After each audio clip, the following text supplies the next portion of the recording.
Welcome to Cultured Unplugged, where the silence ends. I'm your host, Uncle Chris, and on this channel, we discuss the real stories of those who have been harmed by hazing. As a survivor, I use this platform to really bring reflection, reform, and accountability together. This is where the silence ends means much more than not saying anything at all, but it's also about those who protect the abusers and those who have been harmed and their lives have been changed.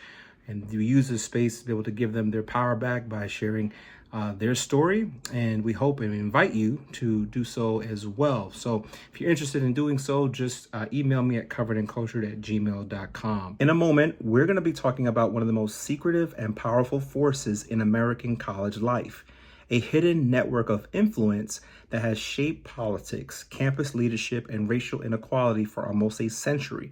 It's known as the Machine, and it's centered at the University of Alabama. This story isn't just about hazing, though. It's about racism, power, and how white fraternity systems have used control and fear to keep certain people out while protecting their own. I'm Uncle Chris, and this is Cultured Unplugged, where the silence ends. If you care about exposing the truth, protecting the students, and understanding the roots of hazing and discrimination in Greek life, make sure to like and subscribe and stay locked in with me, because tonight we're peeling back the layers of a system that was never meant to be fair. This is where the silence ends. Don't go anywhere.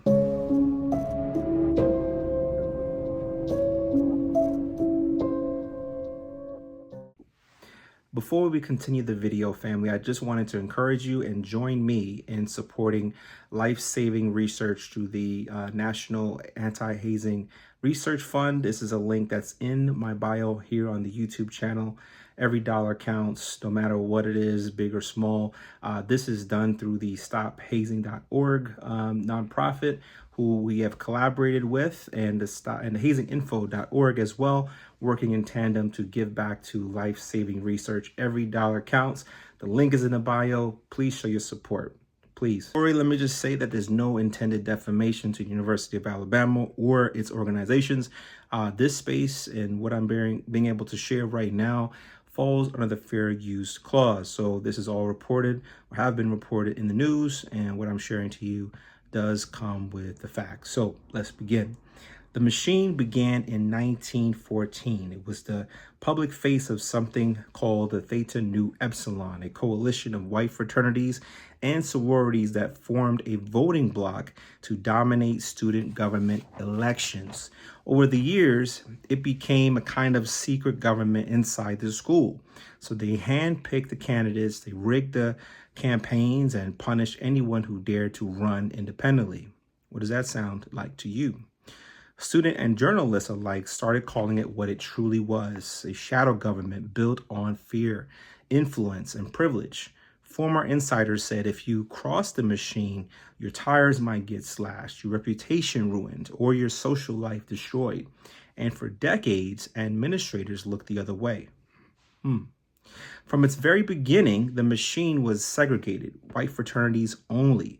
Even after the university desegregated, the Greek system stayed overwhelmingly white, and the Machine reflected the same exclusion. So fast forward to 2013, Black women rushing sororities at Alabama reported being told that you're amazing, but we just can't give you a bid.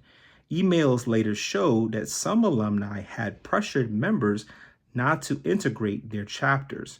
The university issued statements, held the meetings, promised the change, but the power structure stayed intact. And when a system is built on racism and secrecy, well, it finds new ways to survive. For some students, that silence enforced really through hazing. Hazing at Alabama has always been tied to control. It's not just about endurance, it's about obedience. Inside the Machine-backed fraternities, pledges endured the beatings. It includes the paddling, being punched, kicked, sleep deprivation, humiliation, all under the banner of tradition. Now, here's where it gets deeper. Members of the Machine didn't stop at campus politics. Over the decades, alumni have moved into state government in Alabama, and they started being a part of law and as attorneys, judges, business groups, Fortune 500 companies, former governors, judges. CEOs even have all come through this same network. Keep that in mind. And if you think that hazing was just an on-campus ritual, think again. It's a mindset of power and submission that follows people even into those same career leadership roles. That's why hazing is more than really abuse. It's training for hierarchy. There have been the students, both the white and black, who try to expose this same culture. Even as we already know, the climate of our country today has been really a boilerplate for this, but some have faced that same retaliation that we've also experienced in our regular work life, lost elections, or were socially isolated. One anonymous student told the Crimson White, this is the paper of that campus, and I quote, "If you spoke out against the machine, that they'll make you even regret it." What does that remind you of?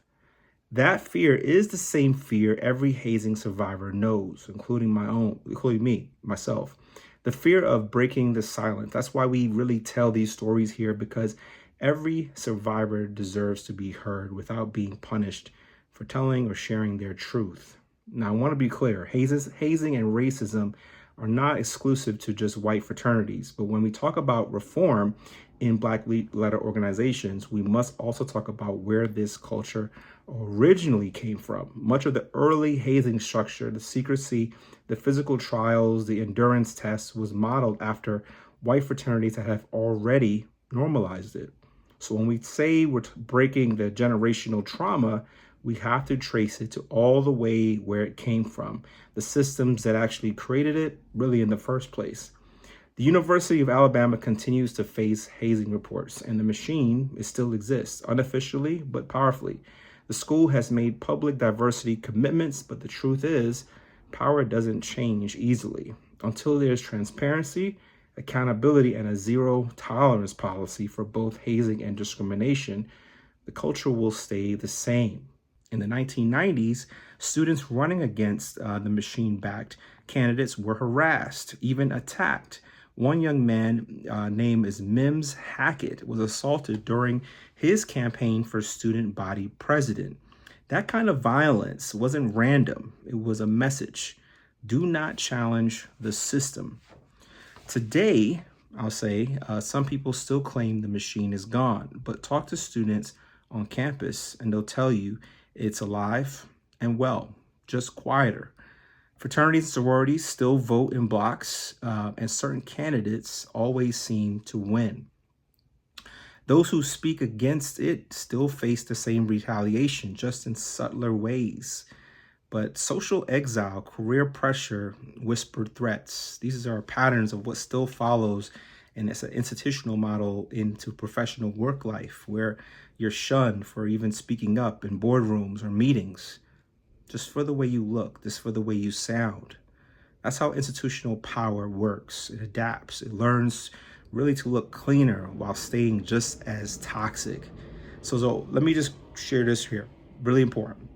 Racism hazing really survived for the same reason, silence. When people are too afraid to really speak up, okay, abuse becomes normalized. When universities prioritize image over truth, culture becomes complicit. Every student who's been excluded because of the color of their skin, every pledge who's been beaten or humiliated for brotherhood has paid the price of that silence. And the cost, well, this isn't just pain. It lives in really the futures and the mental health. It carries over. It becomes a legacy trail. And that silence, that cost of it, isolation, damages people. Okay, that's the real machine really at work. It's not just the organization. It's the mentality, the mindset, if you will. So what do we do with this? How do we change and protect our young people from being a part of a system that really thrives on not only isolating silence, but exclusion, and really focusing on pushing for accountability, transparency, courage? Universities have to stop pretending that secret networks, first of all, don't exist, because they do. They have to stop selling the idea that hazing and racism are separate issues. They're two sides really of the same coin, which is abuse of power. If you're a student at Alabama or any campus, start by asking the questions. Support the independent voices. Vote for really people who don't just owe anyone any favors. And if you ever see hazing or discrimination itself, I encourage you to speak up, because your voice might be the one that saves someone else's. Let me also say this too.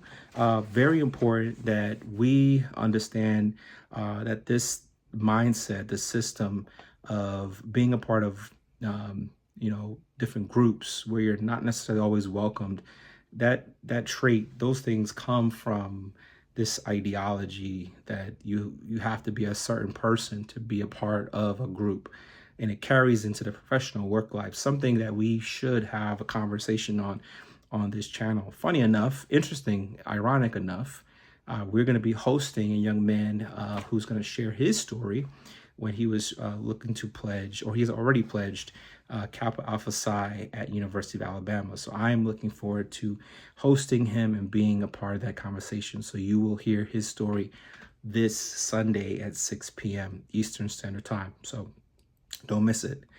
But family, I created really Cultured Unplugged so survivors, the parents, and the students could finally have a space where truth isn't filtered by the university PR.